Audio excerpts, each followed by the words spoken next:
Sveiki, mėlyjeji. Malonu žinoti, kad kitoje ekranų pusėje ištikimi žemės uostų gerbėjai. Šiandien pasakosime istoriją apie šeimą, kuri palikusi miesto šurmulį savo gyvenimo uostą sukūrė kaime. Tai Loretos Malyginienės šeimos istorija prasidėjusi nuo skausmo ir virtusi į sėkmingą Ožkamalę ūkį. Tai istorija apie iššūkius, kurie gali būti naujo kelio pradžia. Pasižiūrėkime. Kartais gyvenimas pasuka netikėtais keliais, priversdamas mus ieškoti naujų galimybių ten, kur mažiausiai tikimės. Bet būtent tada gimsta tikros istorijos. Viena tokių – Ožkamalė ūkis. Tai Loretos Malyginienės svajonės ir stiprybės istorija. Ožkamalė dėl to, kad ožkos pas mus ir mano pavardė yra Malyginienė, tai kažką norėjau susijęti, tai tiesiog ir padarėm tą pavadinimą Ožkamalė. Labai gražiai skamba, daug kas giria. Prienų rajono Kupirių kaime esančio ūkio pavadinimas skamba linksmai, žaismingai, primena vaikišką dainelę. Tačiau už šio šviesaus skambesio slypi kur kas jautresnė istorija. Ūkio pradžia ne iš džiaugsmo. Vieną po kito šeimos narius parklupdė klastingas kokliušas, o ieškant išeities gimė sprendimas keisti ir gyvenimą. Visi buvom skiepyti, ir vaikai, ir aš, ir vyras, visi esam skiepyti privalomai skiepais ir nuo kokliušo, bet tiesiog prasidėjo kosulys, kuriam gydytojai skiria vienokius vaistus, kitokius, bet jisai nesustojo. Baisiausia buvo tai, kad tuo metu aš neturėjau tiek pinigų, kad padaryti visiems mūsų vaikam tyrimus dėl kokliušo, ar tikrai tai yra kokliušas. Bet seniai gydytojai, kurie mūsų vaikų kosulį girdėjo, jie pasakė, mes tai esam matę praktikoje, kaip tai atrodo sergantys žmonės šitą ligą. Dėl to sako, tikrai galim pasakyti, kad tai kokliušas.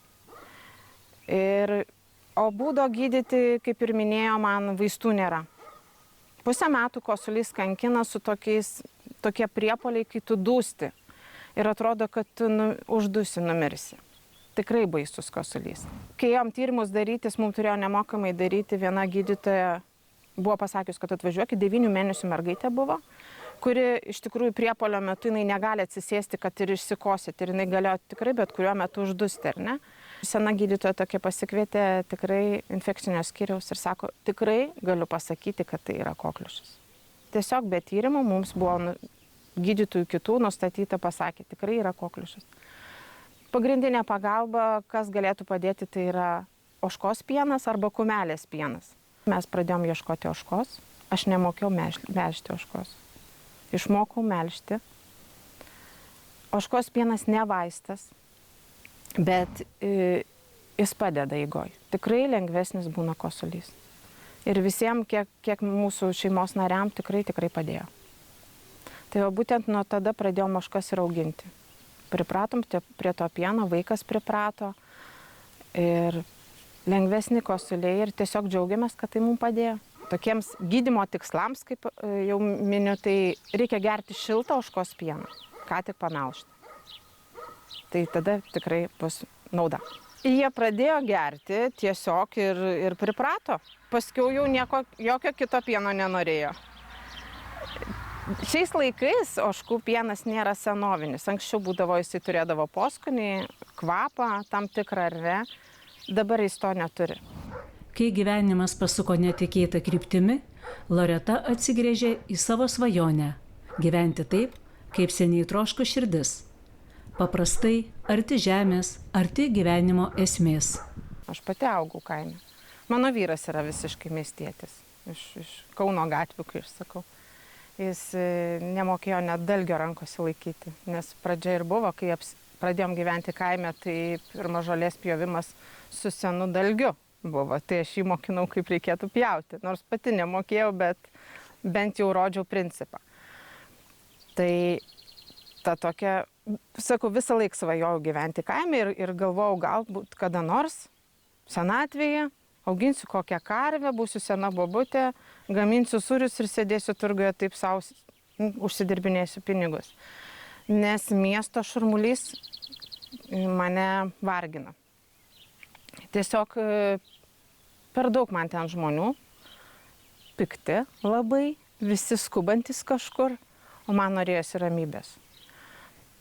Tai kai gyvenom mieste, nuomavomės butą, visą laiką svajojom kažkada turėti savo sodybą. Visą laiką žiūrėdavau skelbimus, ieškodavau, kad galbūt kažkas savo sodybą išsimokėtinai parduotų, tiesiog susitarus, be jokių banko paskolų. Tikrai ieškojau būdų, kaip įsigyti kažką tokio savo. Vyras yra statybos srityje dirbantis žmogus, tai svajojau, kad nors bent jau būtų sienos, stogas virš galvos laikinai, o paskui patys susilipdysim viską. Tai šitą sodybą, kaip matėm, mes atvažiavę matėm tai, ką mes įsivaizduojam, iš tikrųjų ne kaip jinai yra. Atsikraustėm, tikrai buvo ir radiatoriai kiauri, nes čia jau buvo gal kokie 8 metai negyventa, senas namas, stogas, bėgo vanduo per stogą, bet lipdėm daug tikrai ir susilipdėm. Kol mokėjom paskolą, labai pasikeitė namas iš tikrųjų. Tai labai džiaugiuosi, kad galbūt laiku tą paskolą gavom. Galbūt, kad mūsų toks būdas, mes viską dedam į namus, kad atnaujinti, kad pasidaryti, kad būtų patogu gyventi. Atvažiuojančius į Oškamalį ūkį pasitinka žavios, į triušius panašius nukučių Nubijos nulepausės ir nepaprastu pinigumu garsėjančios Zanino ožkos. Nubių ožkos su ilgom ausim man labai patinka, nulėpusios ausys. Zanino, dėl to, kad galbūt tas pirmas ožkas turėjau Zanino, tai taip ir tęsiasi. Papildomai ožkų neperkam, mes savo auginamės iš prieauglio. Stengiamės laikyti beragės genetiškai, kur su ragiukais jau bandome parduoti. Aišku, yra dar 2 likusios iš pernai metų, kurios su ragais ir gyvena bendrai bandoj. Bet beragės dėl to, kad jos mušasi ir kad viena kitos nesužeistų. Nes jeigu, sakykime, esant reikalui ar kažkokiam karantinui ar pas ožį vedi, atskiri ožką tam tikram laikui ir kai jau ją atvedi vėl į bandą, jos vėl visos aiškinasi santykius ir pradeda muštis. Tai tas muštinės nelabai sveikata. Dėl tos laikom bandoj stengiamės išlaikyti, kad būtų beragės. Socialios tikrai ožkos. Yra buvę, kai žmonės atvežė ožką, kuri gyveno, vaikai augino ožką. Ir ožka negali gyventi viena. Bet pagrindinis dalykas, ožka yra bandos gyvūnas, jinai turi gyventi bandoje. Nes jeigu gyvens jinai viena, jinai tada bliauna, rėkia per laukus, kad ieško šeimininko, draugijos ir panašiai. Tai kai vaikai augino tą ožką gyveno su šunimis kartu. Tai visą laiką pasakoju, sakau, ta ožka loti nelojo, bet kaulus griauždavo. Tai jinai pripranta prie tos, sakykime, savo bandos, ar ne? Elgesys tampa toks. Tai jeigu šeimininkas ateis, pavyzdžiui, nervuotas, visą laiką bus susinervavęs ir ožka bus sudirgusi, bus nerami. Bet jeigu tu ateini ramiai, kalbiesi, tai jinai pripranta prie tavo balso, netgi niekas kitas negali ateiti pamelžti tada. Iš tikrųjų, iš seno ožka vadinama ubagų gyvūnas, ar ne? Kurie neturi iš ko išlaikyti karvės. Aš karvės bijau. Tai man ožka yra primtinesnė, nes jinai mažesnė. Bet, kaip pasakyti, pienas yra vertingesnis negu karvės. Juolab šiom dienom tikrai. Todėl, kad žmonės ieško pieno ožkos. Jisai yra kitokios sudėties, lengviau virškinamas. Geriau pasisavinamas, kai aš sakau, ir žmonės, kadangi šiais laikais yra alergiški karvės pienui, tai labai ožkos pieną vertina. Ir tikrai nepasakyčiau, kad tai ubagų gyvūnas, nes pienas yra brangesnis negu karvės.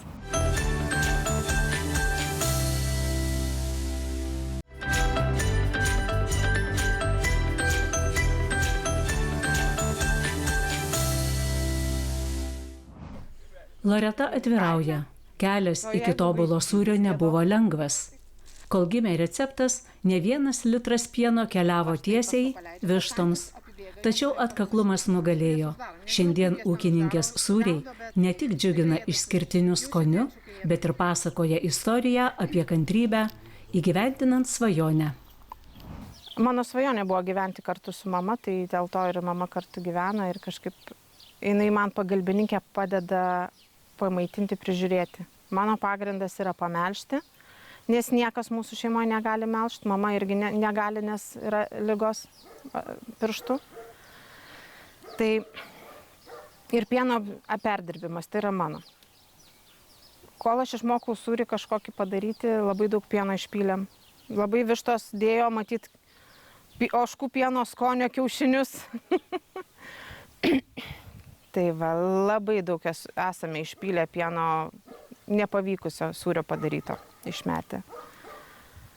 Nors ir dabar dar gaminu sūrius ir galvoju, šiais metais, tarp kitko, mokymus irgi lankiau, nuotoliniai, ta prasme, klausiausi prancūzo mokymus ir visiškai išbalansavo, atrodo, tikrai aš nemoku gaminti. Pagal tai, kaip jie mokina, aš visai kitaip darau ir man atrodo, gal neskanus mano tie sūriai.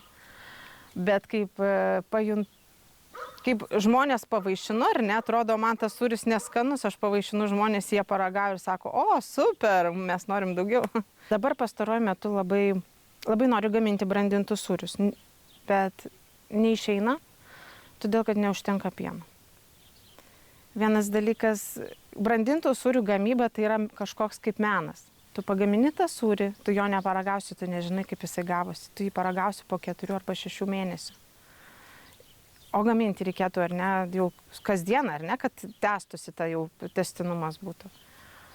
Ir tu gamini sūrį, nežinai, kas bus. Pjauni tą sūrio galvą ir tai kažkas tokio atrodo, nu, kaip čia gavosi, ar ne, kas bus per skonis. Pradžioje tuos bandymai mano buvo pirmi. Pradžioje, galvojau, nesigavo sūriai, vištom. Paskiau Marti paragavo. Sako, baikit jūs juokus, labai skanus sūris. Žmonės tokius parduotuvėje perka, o jūs, sako, išmetat. Tai jie pasirodo buvo geri, nes ir kitiem esu davusi, pavaišinusi paragauti ir tikrai vertinimai buvo labai geri. Bet šiuo metu ant tiek yra norinčių žmonių pieno ožkos pirkti, kad aš neturiu pieno tiek pasigaminti brandintiems sūriams. Kojose. Loreta ūkyje sukūrė tikrą gyvūnų karalystę. Čia šeimininkus ir svečius džiaugsmingai pasitinka ne tik mielos ožkos, bet ir egzotiškos alpakos. Buvo kalba, kad jie nuostabūs gyvūnai ir pabandėm įsigyti. Įsigijom 3 berniukus, iš Trakų atsivežėm, kad susipažinti su jų gyvenimo būdu. Vienas dalykas, berniukai yra pigiau, dėl to 3 berniukai. Alpakų po vieną niekas nepardavinė, nes tai yra bandos gyvūnas, jinai viena neišgyventų, tai dėl to jau trejetukas, kaip sako, bus ramiai gyvens. Tai va ta pažintis su alpakom jau dabar 2 metai kaip gyvena pas mus jos. Ir mes jau su vyru nusprendėm, kad mes jų neveisim. Važiavom į mokymus, domėjomės apie alpakas, tai yra mums asmeniškai per brangu, iš tikrųjų, kaip pasakyti, dėl to veisimo priežiūros, nes mergaitės yra brangesnės, jom reikia atskiro aptvaro, reikia didelės priežiūros, kai vaikus vedasi, nes vedasi po vieną alpakiuką. Sudėtinga, pavyzdžiui, labai yra skirtumas. Ožka atsivedė ožiuką, ar ne? Jinai jį nulaižė, jinai bambutę jam sutvarkė. Žodžiu, tu tik prižiūri, kad, sakykime, gimdymas būtų sklandus ir daugiau nieko nereikia daryti. O alpaka, ne. Alpaka atsivedė alpakiuką, tu turi jį nušluostyti, laikyti po lempą, galbūt rūbus ten reikėtų aprengti, nes jie nelaiko savo temperatūros. Bambą reikia sutvarkyti, yra kitaip, yra lepesnis gyvūnas. Tai mes nusprendėm, šitie berniukai lai gyvena, dėl grožio labai gražu, smagu, kai jie ganosi pievoje, pasidžiaugti, bet veisti tikriausiai neveisim. Ir vilnos apdirbimas, šią žiemą mokinausi verpti siūlus pati, kad išmokti, ką daryti su ta vilna, reikia kažką pasigaminti, ar ne, kad galima būtų galbūt pasiūlyti kažką žmonėms. Tai gavusi vargo vakarienė. Tikrai esu savo rankomis su verpstuku nuverpusi, padariusi siūlus, ar ne? Kadangi megzti nemoku, vyras mano numezgė pirmą mergaitę į movą ant kaklo ir tą visą laiką rodom žmonėm, kokia jinai švelni ir kaip ir atrodo tikrai alpakos vilnos natūralus gaminys, bet daugiau nedarysim. Galbūt kaldrų pasigaminsim. Bet ne, sakiau, daugiau nieko nedarysim. Į ūkyje rengiamas edukacijas atvykę lankytojai panyra į gyvūnų kupiną pasaulį, kuriame kiekvienas kampelis alsuoja gyvybę. Vištos, alpakos, katės, šunys, ožkos – visi čia gyvena tarsi viena didelė jauki šeima. Tai vieta, kur gyvūnai gydo, džiugina ir tyliai primena, kas iš tiesų svarbu. Kai kviečiu svečius, aš kviečiu su pas ožkas. Kai žmonės atvažiuoja tik pas ožkas ir pamato alpakas, tada būna kažkas, wow, o jūs ir alpakų turite, ar ne?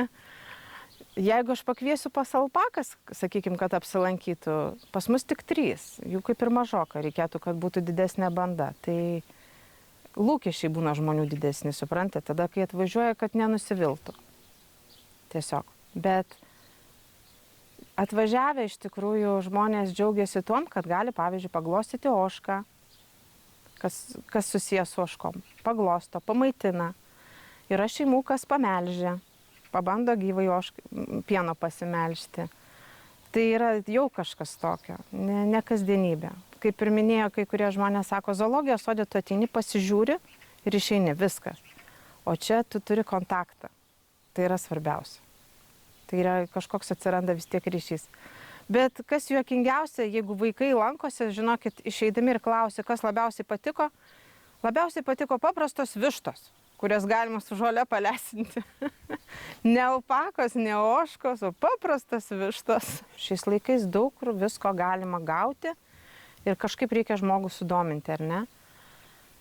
Bet tiesiog mes stengiamės pateikti tą natūralumą, tą paprastumą, nes mes nieko neturime įmantraus. Mes esam mažas šeimos ūkis, kuris kažko labai ypatingo pasiūlyti negali, apartai ramybę, ramų pasivaikščiojimą, paglostymą. Loreta Malyginienė nuoširdžiai pripažįsta, laiko savo ar atostogoms kol kas nelieka. Ūkis, šeima, gausūs lankytojai – visa tai užpildo dienas nuo ryto iki vakaro. Pasak Loretos, valandose praleistose su žmonėmis slypi tikrasis jos gyvenimo džiaugsmas ir poilsis. Blogiausias dalykas, kad laiko savo neskiriu. Tai yra blogas pavyzdys vaikam. Visą laiką bėgimas, kažką reikia padaryti, kad nepamirščiau. Būna, kad kažką pamirštu. Tai jeigu aš turiu laiko, žinokit, tai aš labai noriu pamiegoti. Jau šitas tai svarbiausias dalykas. Jeigu tik yra kažkoks laikas, kad savo, tai tada aš norėčiau pamiegoti. Nors tikrai nesu žmogus, kuris mažai miega, bet man to miego vis tiek trūksta. Nes bendravimas su žmonėm, prižiūrint ūkį, tai yra vis tiek visokie veterinarijos reikalai, mokesčių reikalai, viską tu turi sužiūrėti. Priemonės, sakykime, gamybai. Tai yra vargina, tikrai vargina. Mes, žinokit, pajaučiam tą džiaugsmą, kai atvažiuoja į svečius žmonės ir mes atsisėdam su jais bendraujam, tada aš jaučiu, kad aš kažkiek ilsiuosi. Tai yra poilsis. Tada galima ramiai pasėdėti. O taip visą laiką eini, kažkur tai kažką reikia padaryti. Tai žiūrėk, tai ten reikia šiaudus sugrėbti, tai ten kažkur, sakykime, kažkas palikta. Tai dažnai būna, kad pieną pamirštu ant viryklės ir išbėga. Tiesiog tam bėgime daug ką būna pamiršti. Gal kažkada norėčiau kažkur pakeliauti, pailsėti, bet nėra tam laiko. Tikrai nėra. Vasaros metu absoliučiai nėra laiko. Kaip visi atostogauti išvažiuoja, mums neišeina.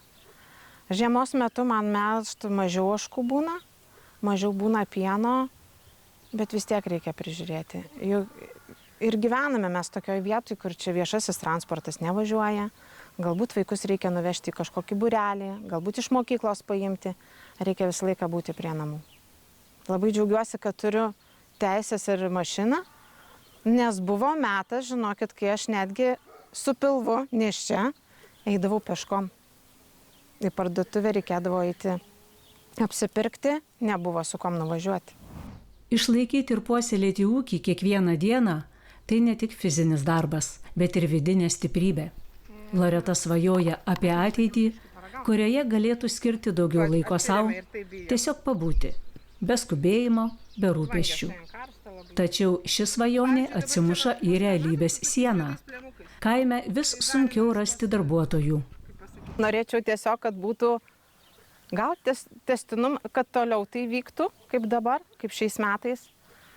Gal daugiau kažkokių gyvūnėlių įsigyti, bet norėčiau surasti žmonių, kas norėtų galbūt ir dirbti pas mus. Nes viena visko aš nespėju. Mano šeima tikrai nespėja visko. Aš negaliu apkrauti, sakykime, vaikam kažkokių tai darbų. Man reikėtų pagalbos. Bet šiais laikais kaime labai sunku surasti žmonių, kurie norėtų dirbti prie gyvūnų. Tikiuosi, kad mes galbūt, kaip sakyti, daugiau tų žmonių atvažiuos pas mus į svečius, galima bus iš to gyventi. Nes tai, ką mes dabar gauname, tai yra, jeigu ne vyro darbas, mes neišgyventume. Tikrai. Nes reikia, kad išlaikyti visą tai reikia, nes visą tai darome iš savo lėšų. Mes negaunam jokių paramų, nieko. Nenoriu įsipareigojimų, žinokit, nes tikrai, kai pasižiūriu apie paramas, kad labai paskui reikalavimai, tai nereikia. Kažkaip būsiu niekam neskolinga, nepriklausoma ir kiek galim pasidarom patys. Loreta Maliginienė tvirtai tiki, stipri šeima prasideda nuo rūpesčio vieni kitais, pagarbos vyresniesiems ir tikros bendrystės. Tai vertybės, kurios lydėjo ją pačią ir kurias ji sąmoningai perduoda savo vaikams. Jie, Loreta viliasi, ne tik išsineš šias vertybės į gyvenimą, bet ir sugrįš prie savo šaknų. Pas mus gyvena šeimoje 3 kartos. Tai yra mano vaikai, aš, mano mama. Vyro tėtis gyvena. Tai yra 3 kartos gyvena. Ir aš tikiuosi, kad jie matydami tą santykį ateityje, kai aš sakau, nepaliks, pavyzdžiui, senų žmonių, savo tėvų. Galbūt jie auklės savo vaikus taip, kad reikėtų, kaip pasakyti, meilę duoti savo tėvams. Nepasirinkti tik tai vien savo gyvenimą, nusisukti išėjus iš namų ir viskas. Nes šiais laikais tikrai tai būna. Jaunimas išlėkia ir palieka senus tėvus sodybose. Reta šeima, kuri kartu bendrai susėda pavalgyti.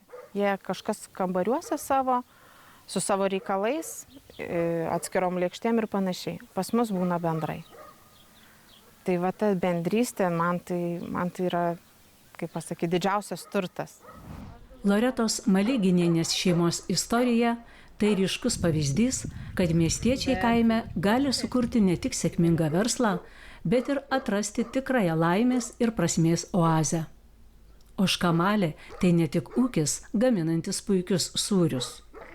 Tai ir vilties, prisitaikymo bei meilės savo šeimai bei gamtai simbolis. Tai tikras žemės uostas, kurio istorija įkvepia ir parodo, kad gyvenime svarbiausia gebėjimas atsiverti naujiems iššūkiams ir atrasti prasmę ten, kur mažiausiai tikiesi. Gyvenimo pokyčiai dažnai atveria naujus kelius, tik reikia išdrįsti jais eiti. Loretos Maliginienės šeima nepabūgo pokyčių ir sukūrė uostą, kuris atnešė laimę jos šeimai ir naudą visuomeniai. Na, o linkėdama sėkmės atsisveikinu iki kito karto. Geros visiems kloties.